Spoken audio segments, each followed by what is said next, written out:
एक बार फिर से स्वागत है दोस्तों। आज का प्लांट है हमारा फ्रेमना का, और इसे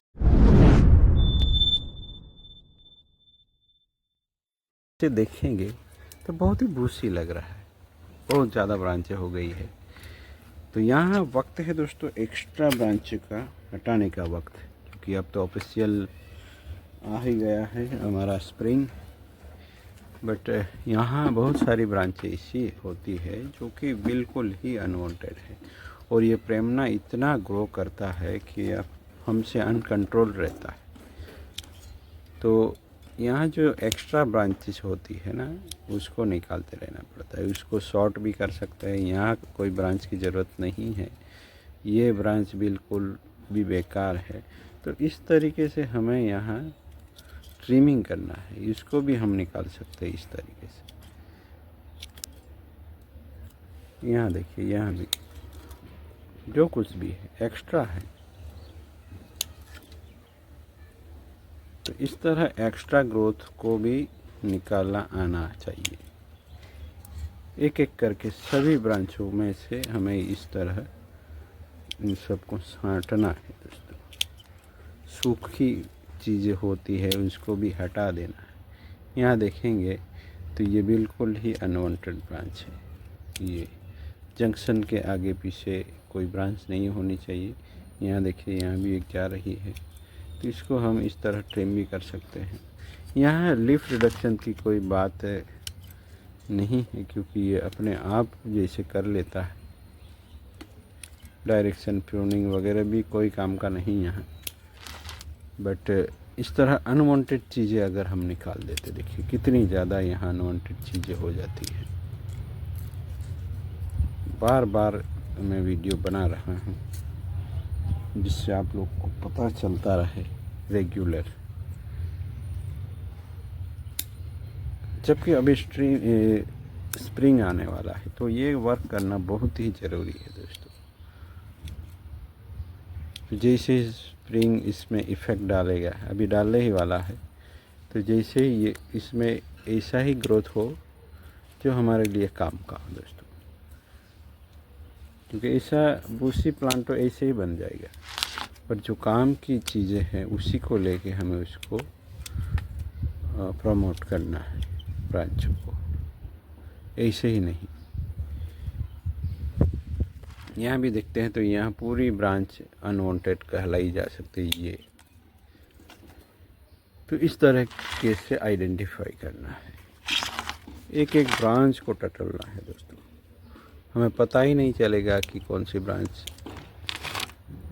वांटेड है, अनवांटेड है।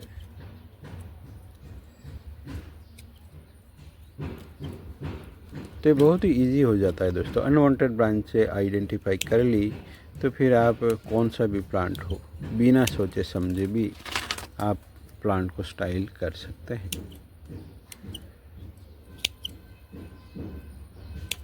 क्योंकि अनवांटेड ब्रांचें निकल जाती है तो फिर अच्छी वाली ब्रांचें रहती है, तो हमें एक डायरेक्शन मिल जाता है कि प्लांट क्या चाहता है या कौन सा शेप चाहता है, और वो अपने आप जैसे मिल जाता है दोस्तों। यहाँ हमें कोई ज़्यादा सोचने की ज़रूरत नहीं पड़ती है।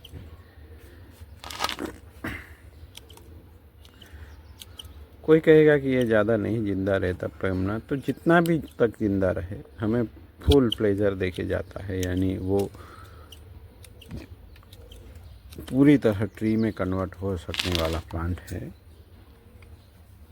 और लीफ रिडक्शन भी करेगा।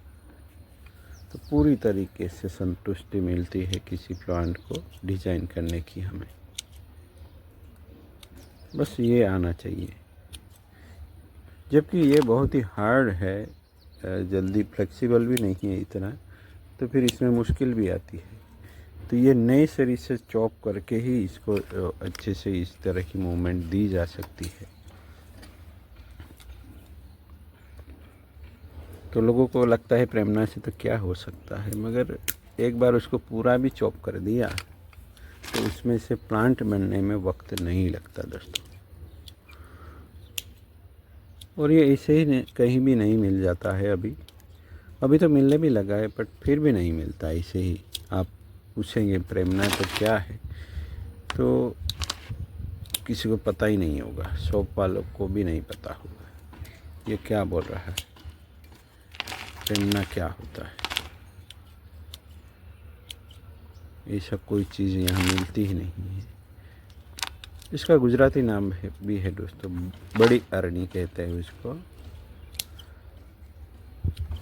बट यहाँ नहीं पाया जाता ये।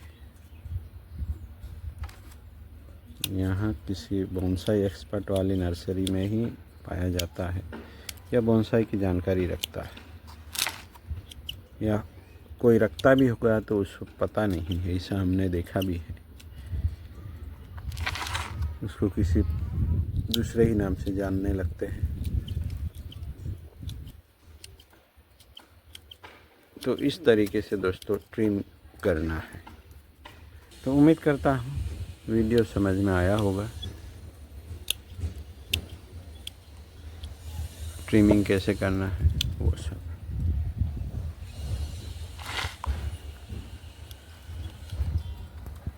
तो बिना प्लानिंग के ही हमने उसको ट्रिम किया है, ऐसा कह सकते हैं। कोई दिखा नहीं उसका शेप, उसके बाद क्या होगा वो नहीं सोचा, और सोचना भी नहीं है दोस्तों। शुरुआत में धीरे धीरे सब पता चलता रहता है। अब ये एक तरह से रेडी है। हम यहाँ कुछ भी कर सकते हैं, किसी को अच्छा ना लगे इस तरह का शेप तो इसको ये पार्ट रिमूव कर दीजिए, पीछे वाला पार्ट तो अच्छा ही है। तो इस तरह प्लांट का शेप बदलता रहता है दोस्तों। ये भी स्ट्रेट लग रहा है तो उसको आप निकाल के प्रोपोगेट कर सकते हैं। तो इस तरह कई सारी संभावनाएं होती है। ये थोड़ा ऊपर जा रहा है तो उसको नीचे की ओर झुका के बांध सकते हैं। बहुत सारी संभावना होती है। जब उसको फाइनल पॉट में डालेंगे तब ये सब चीज़ें टटोलनी पड़ती है। और इस तरह जो सूखी चीज़ें होती है वो वक्त पे निकालते रहिए दोस्तों। थोड़ी ढीली पड़ जाती है, सॉफ्ट हो जाती है लकड़ी, तब उसको इजीली जितना हो सके इतना निकाल दीजिए, जिससे यहाँ जो ये लंप बनेगा या उसमें रिवर्स टेपर आ जाता है अगर हम नहीं निकालते हैं। तो जब भी वक्त मिले इस तरह का होल क्रिएट करने की कोशिश करते रहे दोस्तों। इजी है बट ट्रिकी है, लगे रहे तो कामयाब होंगे। मिलते हैं। Thank you for watching.